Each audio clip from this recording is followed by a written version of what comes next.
and welcome to the TMZ Podcast. I'm Charlie Cotton, and joining me on the podcast today is a special guest, Neda Anvar. Hello. How are ya? I'm very excited to be here. Making her TMZ Podcast debut. No, it's my second time. Making her follow-up appearance back by popular demand. Mm-hmm. Everyone was begging. They're like, bring the little one back. Bring the little one back. So what does the little one do at TMZ? I am a tour guide / sometimes on-air talent / social media coordinator for the tours. Interesting, nice. Very weird dual position. And you've got a bit of an influencer yourself. I see you on TikTok doing good things. Okay, yesterday it was said that I had millions of followers. I have like 40,000. 40,000, not bad, Neda. Let's get that up to 40,001. Surely someone out there will follow Neda. 40,001, yeah. Okay, Neda. Well, we got some stories to discuss today. Yes, oh my God. We're going to discuss Chase Chrisley because he's been named as a suspect in an assault at a bar. Crazy. Maybe he wants to go and join his parents behind bars because it's headed that way. Why? When your parents are behind bars, why wouldn't you be more careful? I agree. We'll also talk about Ryan Reynolds because he gave a public speech and kind of talked a bit about the Blake Lively drama with Justin Baldoni. Very subtly. Very subtly, but it was there. To begin with, though, awful, tragic story happening over here in LA. There are fires burning down big parts of the surrounding neighborhood, particularly in the Pacific Palisades. Right. Pacific Palisades is like quite an affluent area, home to lots of celebrities. And the images we got overnight, both from just cameramen, but also celebrities kind of documenting the fires themselves. It's truly horrific. It's horrific, and it's like something LA people are not used to. We're so used to chill vibes here, and we're not used to disaster. It rains a little, and everyone freaks out. So this is almost unreal. Yeah, and like just the smoke in the air when you're going to work, and you still smell like smoke right now. I smell it. I mean, that's from something else, but yeah, I mean, it's just awful. So some of the folks that live in the Pacific Palisades who are, defending their homes. A-listers. Tom Hanks. Ben Affleck. Reese Witherspoon. Oh, Steven Spielberg. Michael Keaton. Miles Teller. So many. I also didn't even know they were all neighbors. Yeah. So Pacific Palisades is a beautiful part of the world. Right next to Malibu, which also has its fire issues. There are also fires raging in Altadena. If you're not from LA, the winds we have had the past 24 hours have been crazy. So strong. You'll be walking, and if you're as little as me, you feel like the wind's just going to take you away. The wind just picks you up, Neda. Yeah, it did yesterday. So Chet Hanks, Tom's son, took to Instagram, said the neighborhood I grew up in is burning to the ground right now. Pray for the Palisades. Mark Hamill talked on his social media, talking about his evacuation. He said he was fleeing for his life. That's the craziest part. So it's one thing to almost lose your house or to have lost your house. I know that some have already lost their houses. But to say that your life is in danger, that's a whole new level of terrifying. So these celebrities, even their lives are in danger. It's not just their houses. Some of them are stuck. Totally. And you see like some of the sort of evacuation footage where they're in their cars driving kind of through the flames. It's a scary, scary thing. Especially for them. Usually they have like butlers, limo drivers, all of this stuff. And now they're like having to drive through fires by themselves. Well, we know of one celebrity who definitely lost their house. Spencer and Hardy Pratt. Right. They lost their house. They have a house in I think it's in Malibu, Pacific Palisades sort of border. They had to evacuate and now everything they had is gone. No preparation. You wonder how much assets were in there. Yeah. Do they have a backup plan? Who are they going to go stay with? Do they have another house? Yeah. And I mean, their house was kind of famous. Spencer, they'd always do their sort of Instagram and TikTok from their house. Spencer Pratt has those hummingbirds. Have you seen all those hummingbirds that Spencer Pratt's always hanging out with? I wasn't even thinking about the birds. Where are poor hummingbirds? I don't know. Where That's do the hummingbirds fly when it's fire? I don't Yeah, know. what about their celebrity pets? Oh my gosh. Celebrity pets. Some celebrities have like alpacas. Yeah, true.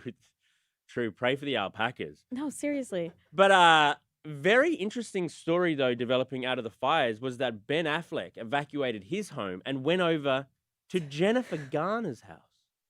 This is a terrible time, but him going back to Jen Garner is like so it's like so metaphoric. I don't know. Yeah. It's like symbolic. Well, I mean, they've got Like- kids together, so it's understandable that like Yes. the family wants to be together in a tough time. But But it's like the symbolic fire of like him and Jennifer Lopez and him like symbolically kind of like emotionally going back to Jennifer Garner, and now it's like a real fire and he's like True. physically literally going back to her house. Well, it's unclear if Ben's solo pad is okay or not. But yeah, he's shacking up with his family right now, which I mean, I think these sort of times do sort of bring you together, maybe literally, but also sort of emotionally. Yeah. And the thing is, her house is in danger a little bit, Well, right? she's in Brentwood, I think, which is the next suburb over. It goes Malibu, Palisades. Brentwood's the next one coming over. So So I mean, so if her house is burned down, you think they're gonna go to Jennifer I Lopez's? doubt that. I doubt that very much. But yeah, horrible. Hopefully they can get this fire situation under control soon because yeah, it's just a developing horrible story. It's horrible. Okay, on to our next story. Chase Chrisley, Right. son to Julie and Todd, who are serving years behind bars for financial crimes. Well, he's now the suspect in an assault. So the alleged assault went down at a popular sports bar in Atlanta.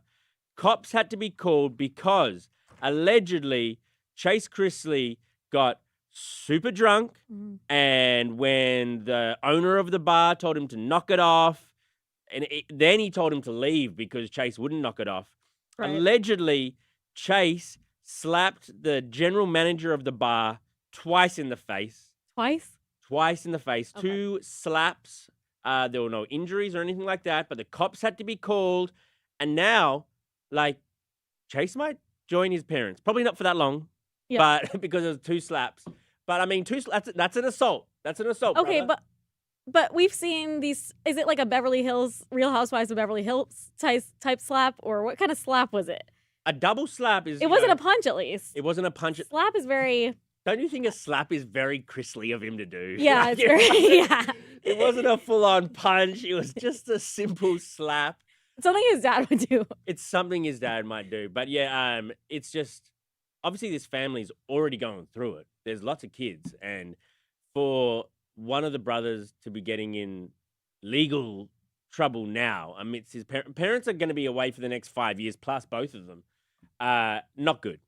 You would imagine you'd be extra careful wherever you go and whoever you deal with. When your parents are in jail, you got to be a little smarter than that. Yeah, I would have thought so.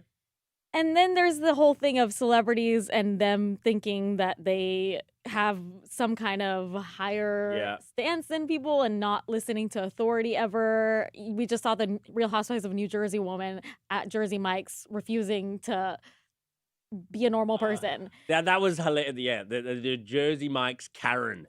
She was complaining about her sandwich. That was it is one of those cases where celebrities do sometimes think that they've got more privilege and more rights than the next person, and they react crazier than normal people. This Chase guy, like watching their reality show, he always seemed like a bit off the walls. That's true. Yeah. Did this surprise me?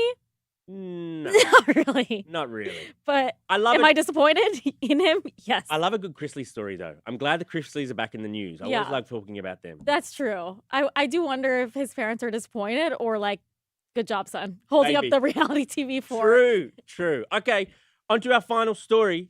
Ryan Reynolds has talked publicly kind of about what his wife's going through. So he was at an event for the Wicked movie. Right. He was introducing the movie and he took the opportunity to talk about, the 2 stars of Wicked, both women.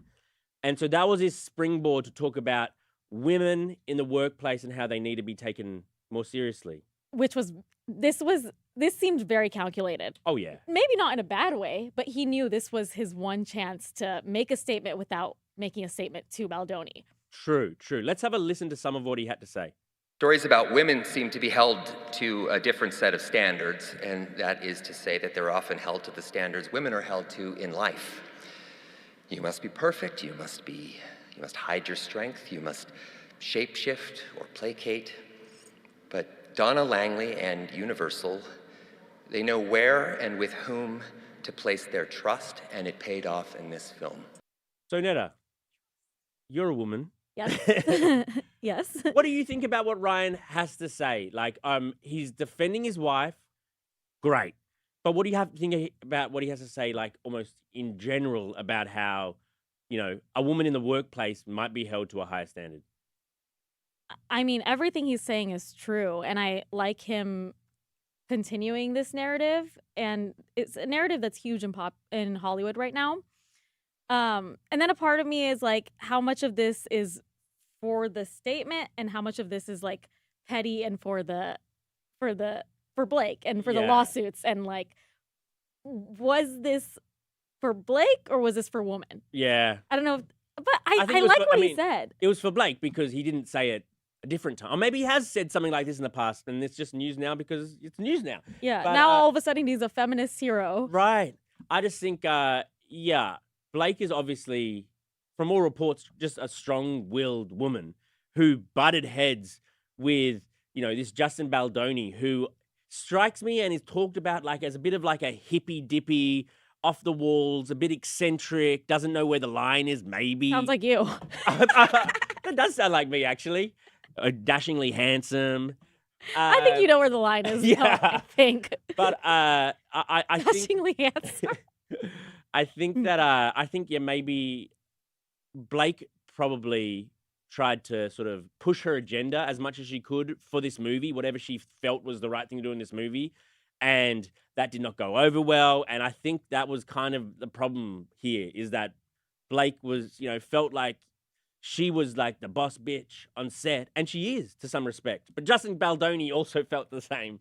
Yeah, she knew her name was Blake Lively, and she went with it. Yeah. She's a bigger name than Baldoni. I think that's right. And it did not end up going well for her. Right. Well, I mean... And also, do you think that her and Ryan had meetings about this one speech? Like, yeah. He would have did run they bring his the PR line. person in there? Definitely PR person. Definitely. I mean, this is all... That's what you don't know what is genuine and authentic in times like this, when there is a big PR campaign from both parties to make themselves look like the good guy. This is his first time kind of coming out and taking Blake's side publicly, True. right? He was staying quiet. He was staying quiet, but he did argue with Justin in person, reportedly. On the set. I think at at Justin's apartment one day, when he was saying, "Don't call my wife overweight." Not, you know what I mean? But it was during filming? It was after filming. It was like a crisis PR. Oh, wow. I like it. Look, then Justin said he was like screaming, yelling, Yes. and then Ryan says, "No, I was literally just like Yes. being stern." But this is his first like out in public. And good on him for defending his wife. I think so too. If this was him defending Blake, which I think it was, You have to. you have to. And I would. It's such a weird situation, but I would be disappointed in him if he stayed quiet the whole time just to protect his career. True. So I go back and forth with this whole situation. Okay, let's read out some of your comments now. On the LA fires, Ian Rogers says, "Oh my gosh, the pretentious Hollyweird is on fire. Damn, that's sad. Oh my gosh, they have insurance." That's actually some of the narrative from people outside LA and outside the rich, affluent areas, is that rich people kind of like, sorry. But I mean, sorry, not sorry type attitude. I actually think that's like not a great attitude. You know what I mean? I agree. Like, I find myself making little jokes here and there, but when we find out that their lives are in danger, it's not something to be joked around with. But I also get the whole, pretentious Hollyweird is on fire type thing. Yeah, I don't like that either. Shelby Lewis asks what started the fires. They don't know right now, but the winds is what spread them. Heather says, "Shout out to Spencer's hummingbirds. Hope they made it out safe. I love watching those videos." That's the number one thing we're worried about, the hummingbirds. Those videos are amazing that Spencer does. I'm praying for the hummingbirds. Glocks and Grippers says, I visited the area once. The nicest people. I pray for them all. Thank you, Glocks.